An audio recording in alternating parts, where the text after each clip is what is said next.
Nguva dzangu pari zvino dziri kuti 29 minutes to 6 o'clock ndichange ndine kusvika na 6 bera pachirongwa sungura mutunga dzese rame musina mameseji dzenyu pa0717605027 kana iri whatsapp kana kundibata pa0718335890 kana iri text message dzite ndiposhia muzorava ndinotenda nemameseji dzenyu muri kukanda hanzi mambokadzi muri sei ndafara pamauya rovai mangoma tidye mari yembeu babatino pagwero babatinoka mvura iri kunaya magadzirire rekrismas vamwe vari kutoita zvokuti anoda kudya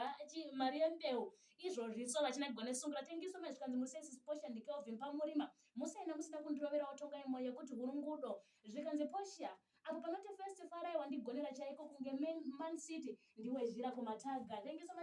kodisei kumataga wezhira zvikanzi wokamambokadzi wesungura rove basa takateera ndimai chipadza pamaglazi mai chipadza kurisei parise pamaglazi zvikanzi muri sei weekend yangu zvanga zvakarongeka ndimaigumba kungeze ramba misana mambesi dzenyu wakateerera ya FM 91.8 kana kuti 101.9 kana pari paInstagram unokwanisa kutiteerera pa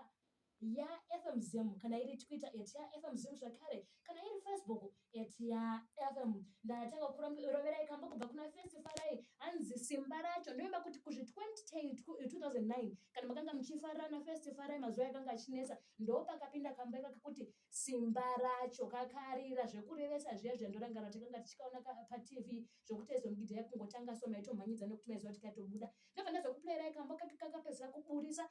kakanzi mpinga padhorobha ndeke gore rineri kana mamuchiti festival yambe ngambonyarara anga asingachanyanyorera zvakanyanyisa no abva angokuradza kuti ndichiriko ena ndichiri kurira zvakanyanyisa zvisingatomboite